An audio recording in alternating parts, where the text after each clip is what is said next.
Gusti Singa Mulang Jaya nyadhong tuku Wadya Mandura perwira digdaya tanpa tanding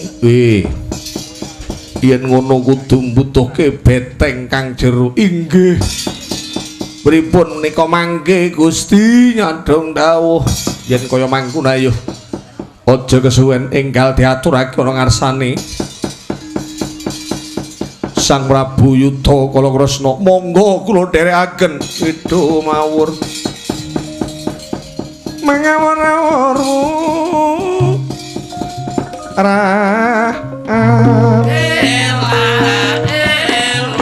kang meguru kang sa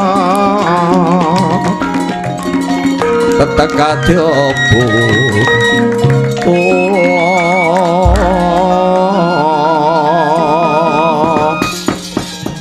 ya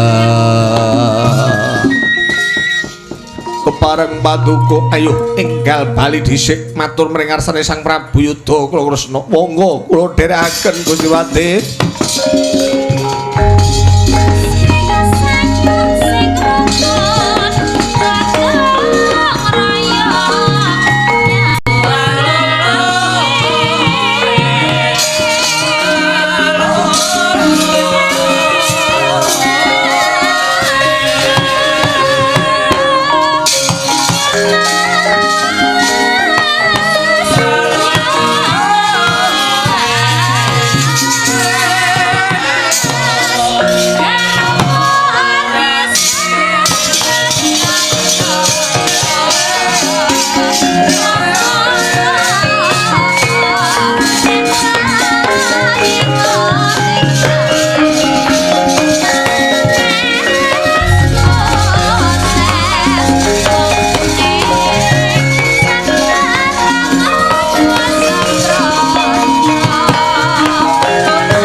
Assalamualaikum warahmatullahi wabarakatuh.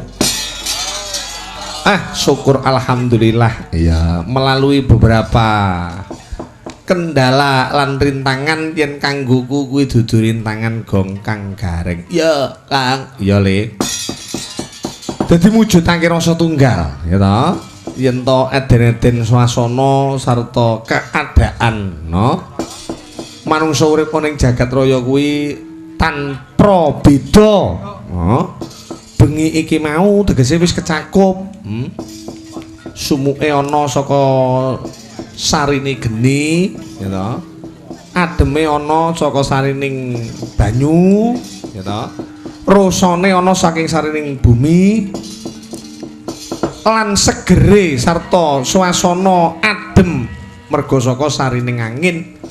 Dadi iki mau wis kecakup yen awake dhewe sowan bengi iki mau ora lepas saka saranduning badan kang bisane urip merga saka kekuatan patang perkara ya kuwi saka sarining bumi, geni, banyu lan angin. Oh iya, kamimbuhan rasa tunggal nyawiji tekad antarane para ulama lan umaroh sing bengi iki uga wis berjuang bersama demi kemajuaning desa Kesambi kene. Dadi ngene iki tanpa pambiyantuning sarta kekompakaning para warga gedhe ya ora bisa nutruk. Ora bisa no.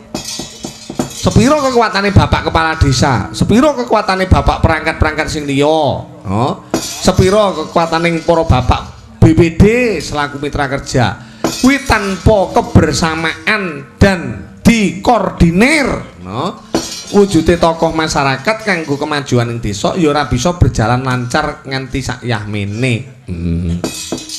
Ya Kang, pancen ya suasanane seger banget, suasanane ayem banget ya Kang. Iya. Aku mayang ngene iki malah demen banget lho, Gong. Tegese ora terganggu karo swasana. Awake dhewe ya sak merdekane anggone caos panglipur marang para warga gedhe. Ana sing ngersake. Wah. Aku yen sing ngersake siji iki jan wis kaya bingung kok, Truk. Sapa to Kang Gareng? Saka Brombong iki Kang Marji. Iki bakul lembu. Nah, ya lembu mandiri nyuwun gending jaranan. Waduh iki. Jaranan iki digawe kuda lumping ae, Truk. Iya, Dadi ora mung mligi jaranan ning ya dikombinasi divariasi antara dangdutan lan jaranan. Iya. Lah saiki arepe disuwunke sumbangke lagu apa dhisik? Ya Le, lampune Le, Mam. Iya. Imam Gibas Budi, beh. Jan rumangsaku kok jan kok mesti dadak ngomongi lek bayaran ngono mbok ngenteni lho kok jenggumun aku. Marane dadi omongane kanca-kancane liyane kok jen nah iki ora ngelokke ning mengkritik. Oh, iya. Jadi arep kepriye wae ya mat sinamadan niling-kinilingan. Kabeh mau kerja sama. Ya. Ora kok rumangsa peh diperhatikan, aja rumangsa njaluk diperintah. Oh. Yo, iki diaturake dhisik. Ya. Sinden sesendunan sing luwih prayoga. Iya. Arepe tak aturake dhisik iki karo Nduk Dwi Puji Lestari. Iya. Apa jineman mari kangen? Iya. Jineman mari kangene kaya ngopo? Iya. Lalu mangsa. Oh iya iki mang eneng pamundhut. Iya. Eneng pamundhut, ya ta? Saka panjenengane Bapak Sunaryo ngersake geding bojo loro. Ya. Bandemane ning rokok kuning wis dicerat. Ya. Lalu mangsa. Ya. Iya, Cik. Manusule. Lalu. Sik to, Cik. Ambekan dhisik. Wis ngerti mati lalu nur masaku jen. Ya, iya. Enten gurune niki, enten gurune. Pak sapa? Mak De Gruwis. Iya. Tukang gruwis. Guru gruwis. Lho, lek Pak Gondo ki anu lho, Cik, iki umuman intern awake dhewe. Kuwi ora gruwis. Manut bature, ya ta? Dadi lek bature gruwis ya gruwis. Iku bature mangan jane ya wis wareg mek ngerahapi. Ngerahapi kok rong piring ya malah. Iya. Yo. Selalu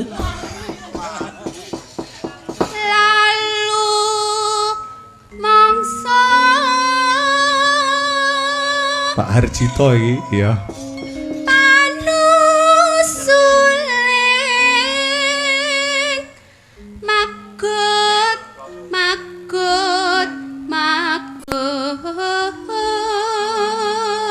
yo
Alhamdulillah Kang Mang. Iya.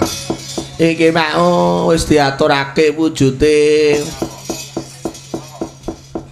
Apa ki mari kangen? Heeh. Neruske lagu gong karo Kang Gareng. Ya, ya Le, kaya ngapa tong? Iki arepe tak aturake meneh, mira. Ora lepas saka lelagon sing nuansane Islami. Umpamane nganggo rukun Islam bawane, ya ta? Mengko gendinge ditibake ya kuwi lelagon apa? Iya, tombo ati. Lah ya ngono sing cetha. Wong dirungok-rungokke kok ndlalu. Iya. Ben Pak Gondo sing bawa dandang gulane. Iya. Monggo Mas, kados pundi? Iya. Rukun Islam. Ya siji lho suarane harange ketok antep kaya Gunung Semeru. Ya. Kang li mapuniki katindakno mring para sesama. Aja padha ditinggalke. Jan maca pat asli lek iki. Iya. Guru maca pat to, Kang? Iya. Weruh ning tingkat kabupaten nomor 10 he. Lah.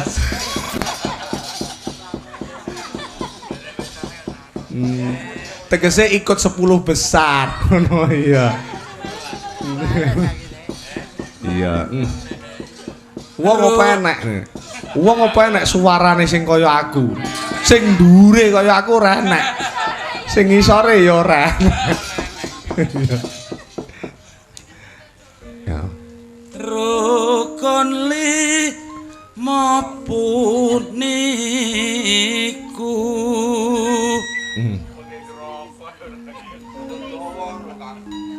Sahadate.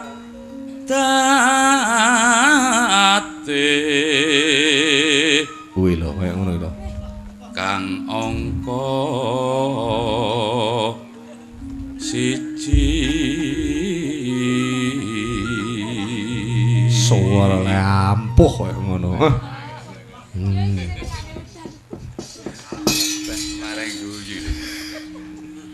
Lek arepe guyu nyawang karo Bu Sutar. Mengko lek ndak sida guyu, mergo panjenengane deleng tajem pulatane. Apa gelem kok guyu sawangen. Sawangen dhek gelem guyu lek nyawang anake tok.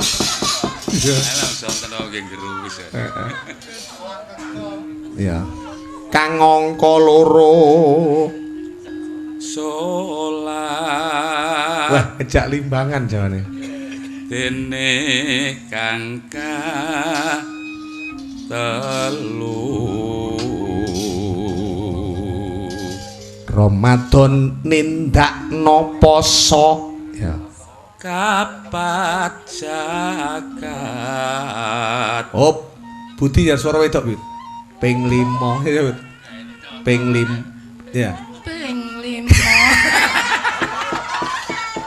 Elek aja dike guyon nak Jawa aku ora guyon ning nek suaramu elek malah guyu. Iya. Ping 5.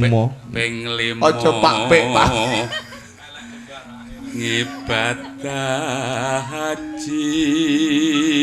Mayang lek wis esuk kaya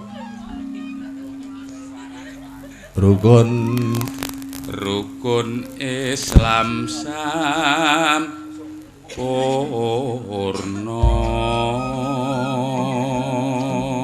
Purwindari gepeng. Iya. Tombo atine kaya ngapa, Nduk? Iya. Ya,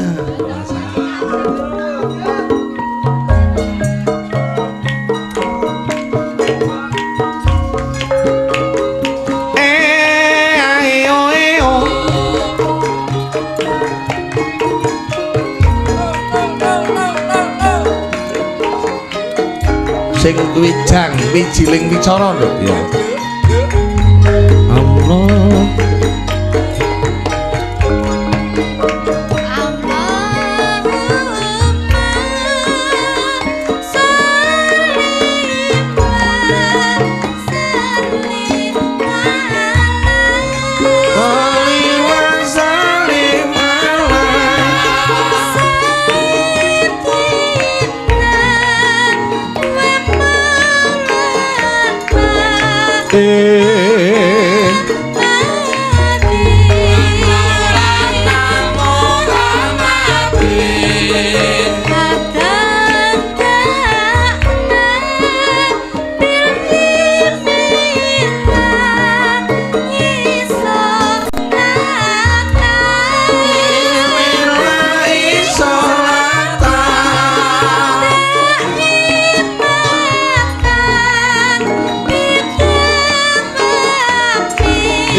iki nggih puji-pujian ana masjid kae apik ya, Gong. Iya nek Kang pancen ya asale kok kono.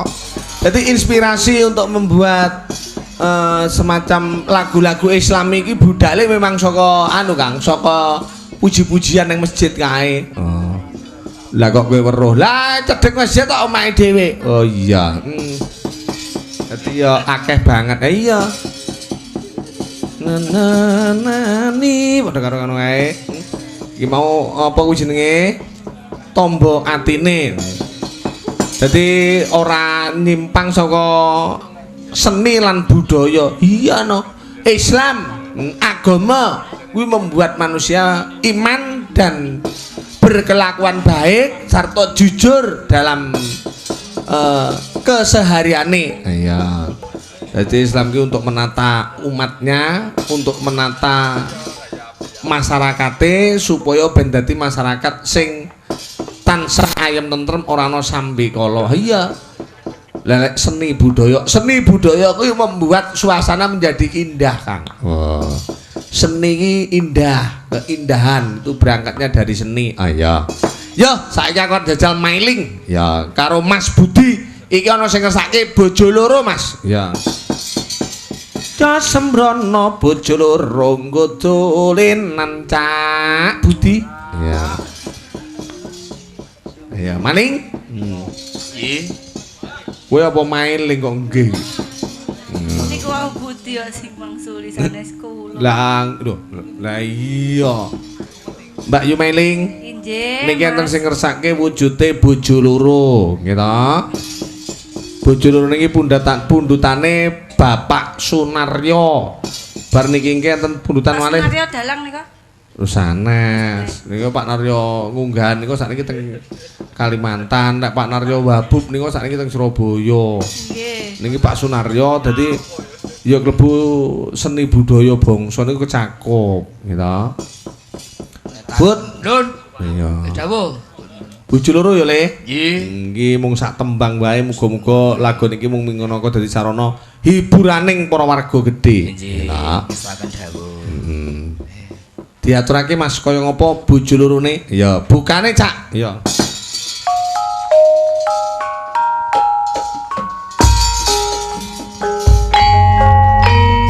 Mbokne saben aku bali. Ulatmu kok pijer mesengut ki ana apa to? Ya ana sebabe. Lah iya sebabe apa? Temen ndak mangsani apa sing wis mau lakoni to, Mas? Aku nglakoni apa sih? Ya wis. Ora tak ngerti nglakoni apa-apa. Biasa le wong lanang kaya sampean.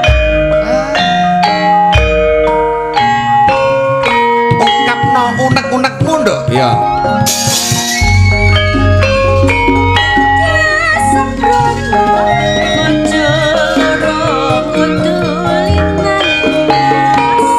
Sapa kandha aku ora kutulinan.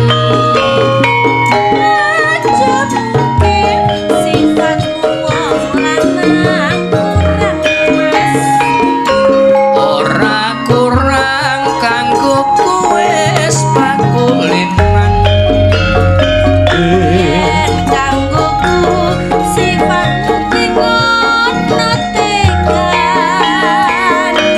Ora tekan mongko tak golek rewan.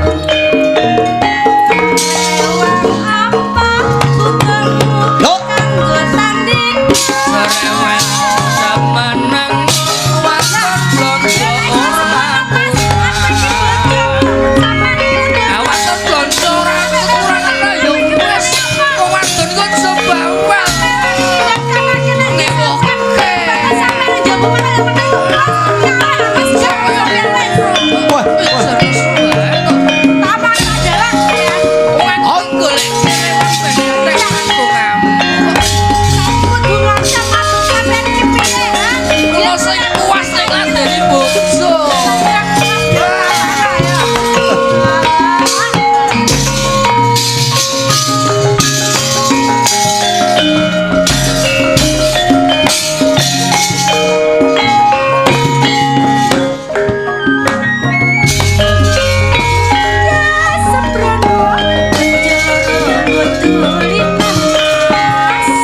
Sapa kandha aku ora kutulinan.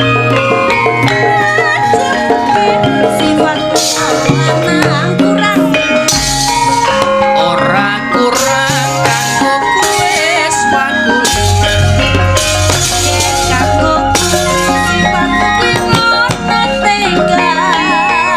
Ora tekan mengko tak golek rewan.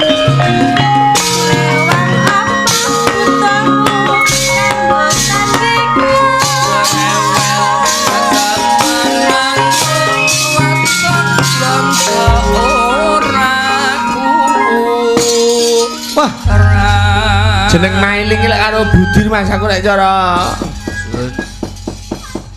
dapukan karo bojon jan lek menjiwai kok ya tenan ya. Iya. Padahal kula mboten nate lho sampai ngoten niku. Masa?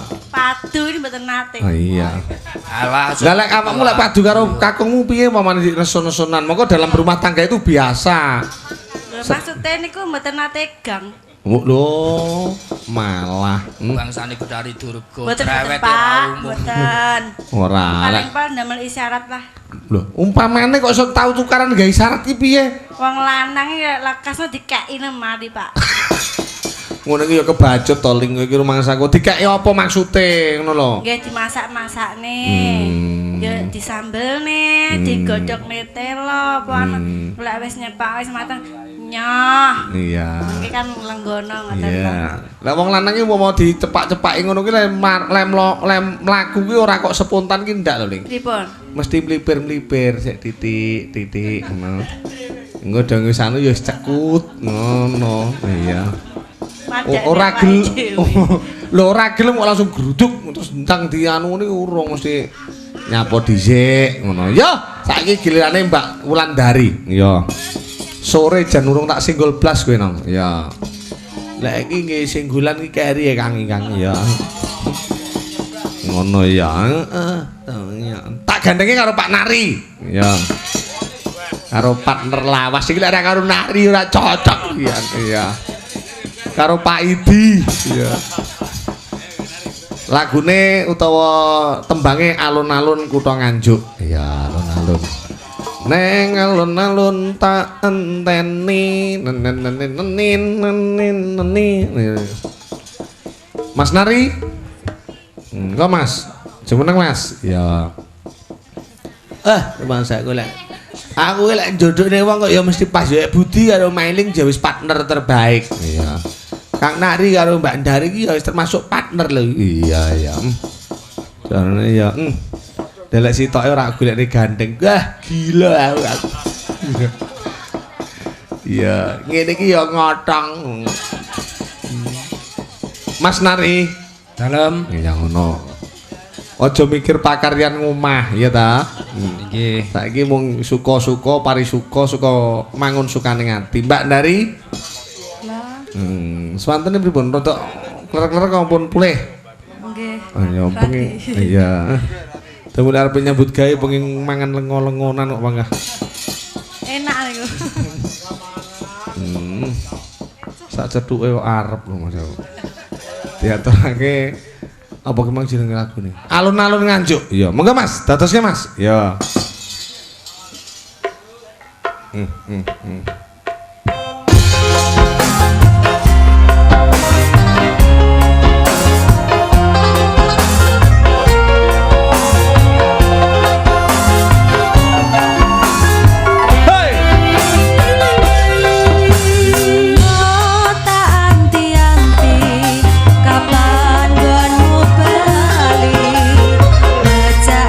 Endah wengi kutha Nganjuk iki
tresnamu sing tak gonjeli lali tenan kode gonku janji disekseni lampu alun-alun iki lali tenan kode karo aku iki nang terminal stasiun gon goleki ning alun-alun tak goleki terminal stasiun tak ubeki senadyan setahun tak enteni tresnamu sing tak gonjeli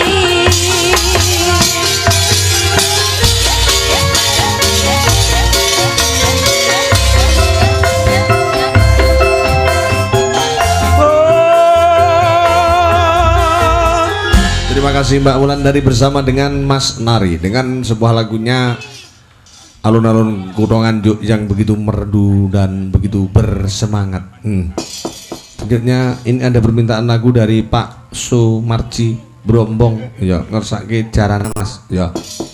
Diaturake kaya ngopo dening Mbak Yunikori Saputri. Waduh, iki diaturake babar pisang iki rada diseseke lagune Mas. Ya.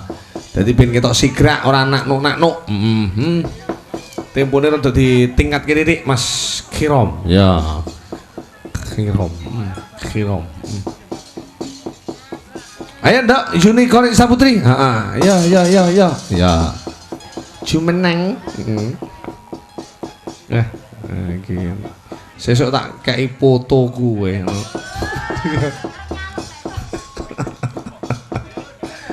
Masa Yuni nak wedok anak wedok Yun Helm rada omong titik aja ora omong blas ngono model tanganmu wis mari iki mau napa wong jeneng ya tangan cah wedok lho kok dintup kala jengking jane paling nyanti gumun aku jane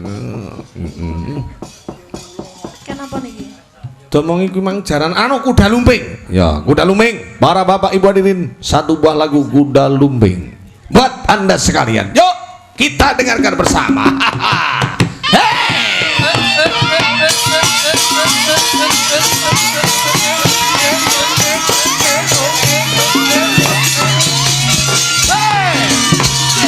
Wah, kok yo.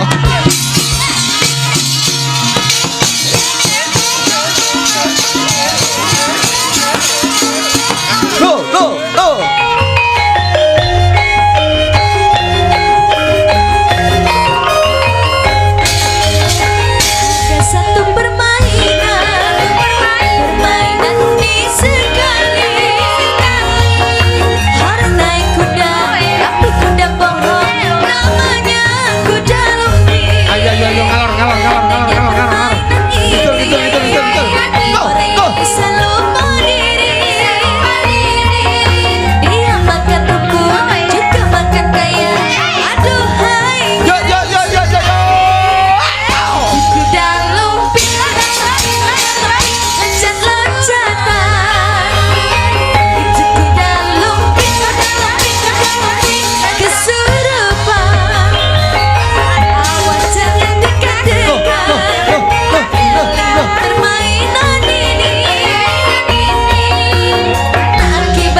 Bae kok jan sik koyo ngono.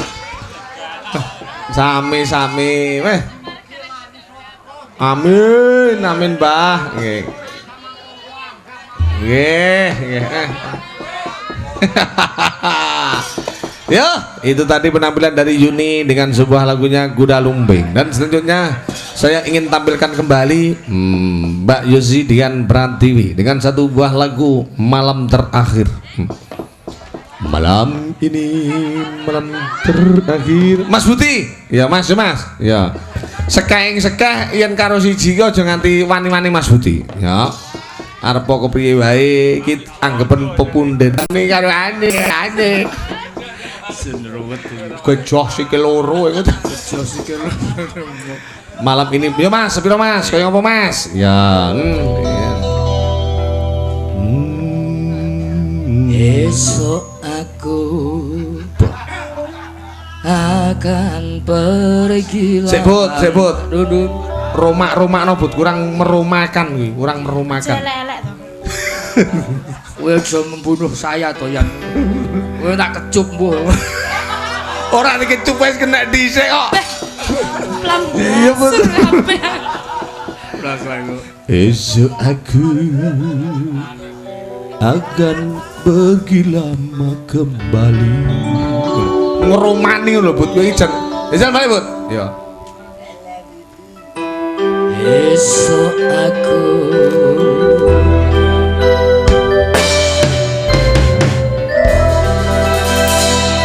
Ya. Esok aku Ya but engko lehmu esuk e. akan pergi. Bagianku Sik bagiane ya sih. Aja ngranyaknakne wong ngono but. Kok manyake aku lho. Iya Aku diaturake. jan kudu nek ora Yan. Budi iki mbok ngiloke ana milon ngono nah. Ya. Wong ndak ketok. Iyas. Malam ini malam terakhir bagi kita. Asik. Untuk mencurahkan rasa rindu di dada.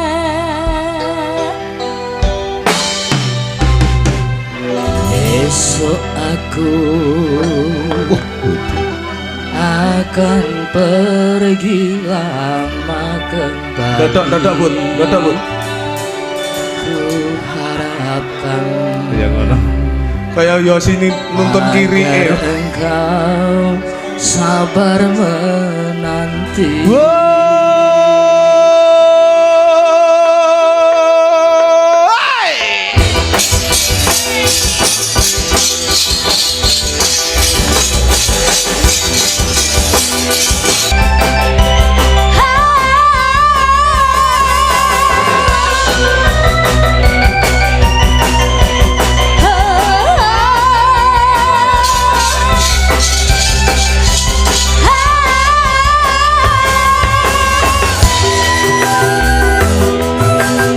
Yosi bersama.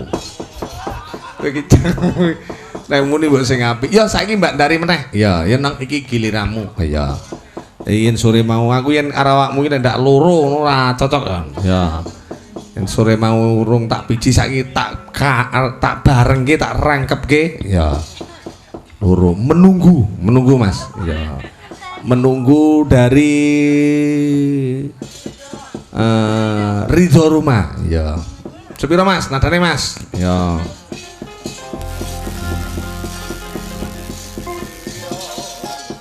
Malam ini kok kuwi nah amen kuwi ya.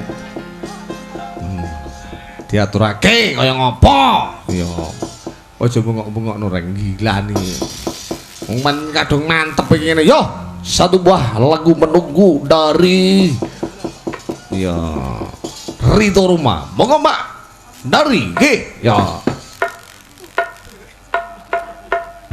wirang lelagon wis diaturake ya truk karo Bagong. Iya Kang. Iya Kang.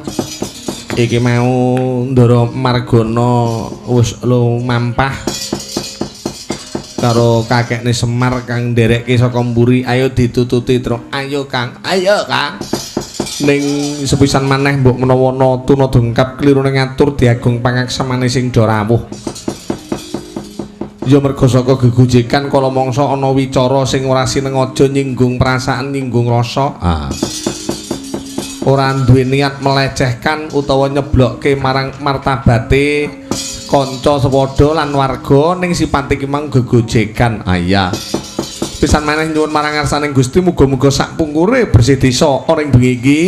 Sak terusé ning kesambi kene terutama panjenengane Bapak Haji Imam Suryani sarjana pendidikan lan Ibu Kades Bu Siti Romelah sarjana pendidikan sarta kabeh kang ikut berpartisipasi terselenggaranya acara yang bengi iki muga entuk pangayomaning Gusti sarta entuk rezeki kang ngluwihi kang wis ana. Aya amin Allahumma amin. Luwih-luwih masyarakat ana ing kesambi kene didegakno Kang Yuswa kalis ing sambikala luwintu rezekine. Ayo Kang kaya mangkono. Ayo Kang tak deke lakumu.